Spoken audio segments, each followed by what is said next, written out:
Narito po ang summary ng mga ginawa kong paraan para matanggal ang lagitik at ingay ng ating kadena. Una po ay nagpalit ako ng engine sprocket dahil ito ay pudpud na. Pangalawa po ay tamang adjustment ng ating kadena. Ang adjustment po ng kadena ay makikita po natin sa ating owner's manual book. Para po sa motor na Rider 150 Fi ay ito po ang tamang adjustment ng kadena. Pangatlo po ay tamang adjustment ng ating gulong. Pang-apat po ay nilinis kong mabuti ang ating kadena at pati na rin ang kanyang chain guide.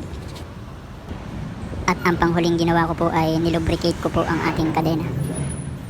So ayan lang po ang aking ginawang paraan para mawala ang lagotok at ingay ng kadena. Kung meron po kayong iba pang paraan para mawala ang ingay at lagotok ng ating kadena ay maaari nyo pong i-comment sa